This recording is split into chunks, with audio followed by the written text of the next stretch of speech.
Good evening everyone. तो अपने next topic पे चलते हैं। बीएससी नर्सिंग थर्ड ईयर में जो रिसर्च नर्सिंग है उसकी तरफ थर्ड या फोर्थ यूनिट है या कोई पार्ट है, क्वेश्चन में आया है, क्वेश्चन में आता है ये हाइपोथेसिस क्या है। तो हाइपोथेसिस एक तरह का आइडिया है जिसमें हम कोई चीज़ सोचते हैं और उसे लोगों के सामने लाते हैं, लेकिन अभी वो साइंटिफिकली प्रूव नहीं है, कोई एविडेंस नहीं है। वो आइडिया, वो थिंकिंग हमने अपने ब्रेन में सोची, कुछ भी हो, कोई भी मतलब कोई भी टॉपिक हो उसको लेके, और फिर हमने लिखा उसको और फिर पब्लिश किया, लोगों ने उसको अच्छा बोला, तब साइंटिफिकली उसको देखा गया, उसके एविडेंस इकट्ठे किए गए, डाटा इकट्ठा किया गया कि वाकई में सही है, तब जाके वो एक हाइपोथेसिस बनी। और अगर एविडेंस मिल गए, प्रूफ मिल गया, डाटा मिल गया, हर चीज बराबर हो गई, मतलब एक कंफर्म हो गई, तब जाके ये हाइपोथेसिस थ्योरी में कन्वर्ट होती है। ये हो गया समझना। अब फर्क क्या दोनों में, हाइपोथेसिस और थ्योरी में फर्क क्या है? तो थ्योरी प्रूफ है, इसमें प्रूफ हो चुकी है, ये कंफर्म है कि ये कुछ है, वहां प्रेजेंट है ही, ये प्रूफ हो चुकी है, रीजन एविडेंस मिल चुके हैं। हाइपोथेसिस क्या है? वो भी प्रूफ नहीं हुई है, एविडेंस नहीं मिले हैं, एक थिंकिंग है, एक आइडिया है, उसको हमने लोगों के बीच में रखा और फिर कुछ लोगों ने उसी टॉपिक को लेके और डिस्कवरी की, उनके एविडेंस ढूंढे, उनके प्रूव करने की कोशिश की, तब ये थ्योरी बन गई। तो हाइपोथेसिस क्या है? एक तरीके से टेंटेटिव एक्सप्लेनेशन है, एक एक्सप्लेनेशन ऐसा है जो अपने आइडिया मेरे माइंड में आया, मैंने उसको लिख दिया। ठीक, देखते हैं। It also may be become theory, जैसा बताया, ये जो आइडिया जो हमने उस टॉपिक को लेके एक्सप्लेन किया, ये हो सकता है भविष्य में थ्योरी बन जाए, अगर हमें इसके एविडेंस कंफर्म मिल जाए तो। डिफाइन होगी, ठीक। एग्जांपल समझो, जैसे जी लेमेटायर थे 1931 में, इन्होंने बिग बैंग थ्योरी जो सुनी होगी आपने 11th में कितनी की, यूनिवर्स कैसे बनी, तो बिग बैंग थ्योरी का नाम आता है।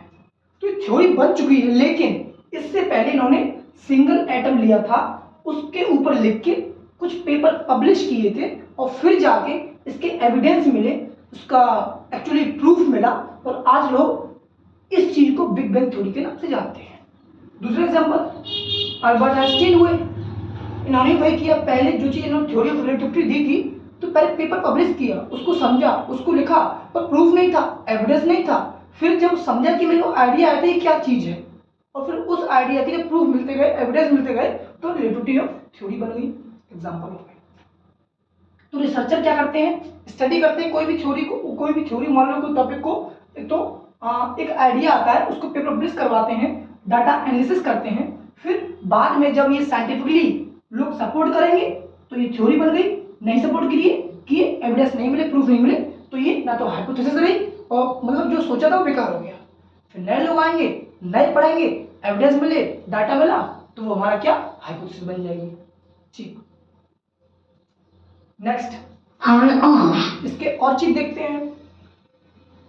Hypothesis not scientifically tested of proof, मतलब जो हाइपोथेसिस है वो कभी मतलब एक तरीके से टेस्ट किया ही नहीं गया, उसको वो साइंटिफिकली प्रूफ है ही नहीं, वो बस कोई भी रिसर्चर ने एक थॉट आया माइंड में, उसको लिख दिया। अब आगे एविडेंस मिलते जाएंगे, डाटा मिलता जाएगा, प्रूफ होती जाएगी, थ्योरी बन जाएगी, उससे पहले वो हाइपोथेसिस ही रहेगी, इसका मतलब ये साइंटिफिकली प्रूफ नहीं है।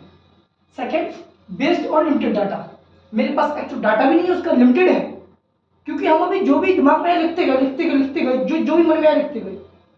अब हो सकता है वो आगे थ्योरी बन जाए और कुछ उसमें एविडेंस मिले, तो लिमिटेड डाटा हो मेरे पास, इसमें हाइपोथेसिस में can lead to theory. Last में अगर डाटा मिल गया हमको, एविडेंस मिल गए, तो वो थ्योरी का रूप ले सकती है। और डिफाइन देख लो, एक और डिफाइन अगर ये ना समझ में आए तो ये भी है, it is the beginning point of study. कोई भी टॉपिक को पढ़ने के लिए, रिसर्च करने के लिए हाइपोथेसिस ही करते हैं पहले, तो ये बिगिनिंग पॉइंट है कोई भी रिसर्चर के लिए। That translate research question into prediction that may और मे नॉट ट्रू। वो अपने पॉइंट ऑफ व्यू में जो थ्योरी उसने पढ़ी है, उसमें कुछ ऐसी चीज मिली, उसको लगा कि ये कहीं ना कहीं कुछ तो है इसमें, तो उसका बिगिनिंग शुरू हो गई। अब जो रिसर्च के क्वेश्चन थे उनको प्रिडिक्ट करेगा, जो सच हो भी सकते हैं, नहीं भी सच हो सकते हैं, लेकिन अगर हाँ वो सच हो गए थ्योरी बन सकती है। तो ये था हमारा हाइपोथेसिस का इंट्रोडक्शन। अब बात करते हैं कैरेक्टरिस्टिक ऑफ हाइपोथेसिस। जो भी कॉन्सेप्ट है क्लियर होना चाहिए, क्लैरिफाई होनी चाहिए। ऐसा नहीं है कि कुछ भी आप डाल रहे हैं। कोई टॉपिक, अब मान लो बिग बैंग थ्योरी है तो वहां पे यूनिवर्स होना चाहिए ना, प्लेनेट होने चाहिए ना वहां पे। और ये जैसे सिंगल एटम होने चाहिए ना, एटम को लेकर आप कैसे बता देंगे बिग बैंग थ्योरी है? वो प्रूफ्ड है, वहां एविडेंस है, तब थ्योरी बनी हो। बिना एविडेंस डाटा के, बिना प्रूफ के आप कोई थ्योरी नहीं कन्वर्ट कर सकते हैं। पहले वो हाइपोथेसिस ही रहेगी। तो डाटा हमारा क्लैरिफाई होना चाहिए, फुल क्लियर होना चाहिए। सिंपलिसिटी, कॉम्प्लिकेट नहीं होनी चाहिए कि आपने ऐसे वर्ड यूज कर दिए, इस चीज यूज कर दी जो पॉसिबल है ही नहीं। हाँ, सोचना अच्छी बात है, इतना भी नहीं कि वो समझ में ही नहीं आए कि क्या बंदा कहना क्या चाह रहा है, सामने वाला क्या समझे उसको। सिंपलिसिटी होनी चाहिए उसमें। टेस्टिबिलिटी, जब उसका टेस्ट हो तो आसानी हो, अच्छी तरीके से कुछ एविडेंस के बेसिस पे हम उसको टेस्ट भी कर सकते हैं। वेरीफाई होनी चाहिए, आपने थ्योरी कहाँ से उठाई, कैसे दिमाग में आया, क्या लिखना चाह रहे हो, कुछ भी उल्टा सीधा जो भी आप लिखोगे, टेस्ट करोगे चाहे वेरीफाई करवाओगे, तो एक साइंटिस्ट होना चाहिए जिसके द्वारा हम वेरीफाई कराने की कोशिश करें। Relate to body of theory, theory के कोई भी थ्योरी कभी रही होगी, उससे कोई टॉपिक लिया हो, उस टॉपिक के हम रिसर्च करते हैं। ठीक है, टैप्स पे आते हैं। टैप्स क्या होते हैं? टैप्स देखो 4-5 हैं, हमने मात्र 3 ही एक्सप्लेन किए हैं। पहला है simple hypothesis, it statement that say about relationship between two variable. इसमें 2 ही वेरिएबल होंगे। जो सिंपल हाइपोथेसिस है उसमें 2 ही वेरिएबल होते हैं, और हाइपोथेसिस हमेशा वेरिएबल पे ही काम करती है, क्योंकि बिना वेरिएबल के, बिना 2 चीजों को लिंक किए हम कैसे कुछ एक्सप्लेन कर सकते हैं? तो वेरिएबल याद रखना, बिना वेरिएबल के कोई भी थ्योरी इम्पॉसिबल है। एग्जांपल देखो सिंपल का, द डिक्रीज ऑफ HB, अगर हीमोग्लोबिन कम हुआ, the risk of infection in post partum women increase. जो वुमेन का डिलीवरी हो चुकी है, बेबी बच्चा तो बाहर आ चुका है, अगर उसका हीमोग्लोबिन कम मिला तो इन्फेक्शन बढ़ सकता है। ये हाइपोथेसिस है। कैसे बताएंगे? इसमें 2 वेरिएबल हैं। सिंपल हाइपोथेसिस, एक हीमोग्लोबिन ज्यादा कम हुआ कब, तो इन्फेक्शन भी बढ़ जाएगा। ये 2 वेरिएबल हो गए किसमें? पोस्ट पार्टम वुमेन में। इसमें 2 ही वेरिएबल देखने को मिलते हैं सिंपल हाइपोथेसिस में। सेकेंड, कॉम्प्लेक्स हाइपोथेसिस, इसमें 2 जैसे कॉम्प्लेक्स तो 2 से अधिक वेरिएबल होंगे। देखते हैं कैसे। Relationship that explain more than 2 variable, 2 से ज्यादा जब वेरिएबल किसी हाइपोथेसिस में आ जाए जिसमें 4-5 लोगों की बात की जा रही हो, तो वो कॉम्प्लेक्स हाइपोथेसिस हो जाएगी। Example, older dwelling in rural areas, एक। दूसरा, youngers dwelling in urban areas satisfaction. जो सेटिस्फिकेशन वर्ड है वो शहर के जो रूरल एरियाज हैं उसमें ओल्डर ड्वेलिंग यानी कम ज्यादा देखने को मिलेगा। ठीक, और जो गांव वाले एरियाज हैं, उल्टा बोलिए, सॉरी, रूरल कौन से होते हैं? गांव वाले लोग। ठीक, उनमें सेटिस्फेक्शन कम मिलता है, कम देखने को मिलता है। लेकिन जो यंगर है, ड्वेलिंग है अर्बन एरिया, शहरी एरिया में, उनमें सेटिस्फेक्शन काफी ज्यादा देखने को मिलता है। तो इसमें रूरल एरियाज ले लिया गया, अर्बन ले लिया गया, फिर ओल्डर ड्वेलिंग, यंगर ड्वेलिंग, तो ऐसा लगा कि कम से कम 4-5 वेरिएबल इन्वॉल्व है, तब जाके हम बता पा रहे हैं, कंपेयर कर पा रहे हैं कि 2 लोगों के बीच में जो सेटिस्फेक्शन है वो अलग अलग दिख रहा है हमको। तो ये था हमारा आज का हाइपोथेसिस।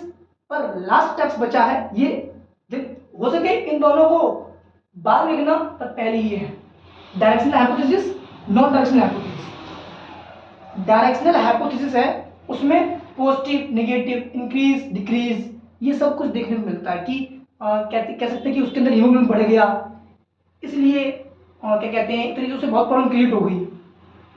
इसमें दिखाएगा कि क्या चीज बढ़ी है, क्या चीज कम हुई है, क्या पॉजिटिव है, क्या नेगेटिव। कोई नर्स है 4 साल से काम कर रही है, तो उसे एक्सपीरियंस अच्छा या बुरा है, तो इसमें वो दिख रहा है कि अच्छा या बुरा, डायरेक्शनल है। उसके फील्ड में उसको, उसने एक्सपीरियंस में कुछ चीजें अच्छी ली या नेगेटिविटी, और उसके फील्ड में वो चीज नेगेटिवली दिखने को मिली या पॉजिटिव दिखने को मिली, तो डायरेक्शन में दिखेगा हमें चीज। नॉन डायरेक्शन में ऐसा कुछ नहीं है, इसमें पॉजिटिव नेगेटिव नहीं दिखेगा, बस दिखेगा कि उसने 4 साल एक्सपीरियंस लिया है।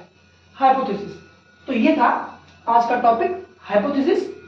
तो उम्मीद करूंगा सिंपल में समझाया होगा, समझ में आया होगा। अब आगे टॉपिक है वो नेक्स्ट वीडियो मिलेंगे। इतना अगर समझ गए तो हाँ, आप लोग 5 में से 3.5 या फिर 4 मार्क्स ले ही आओगे इतने वीडियो में से। आज के लिए मेरा यही कहना था कि सिर्फ आपको एग्जाम के पॉइंट ऑफ व्यू से लिखना था, उतना सफिशिएंट है। अब मिलते हैं नेक्स्ट वीडियो में नेक्स्ट क्लास के साथ। तब तक के लिए थैंक यू क्लास, पढ़ते रहिए।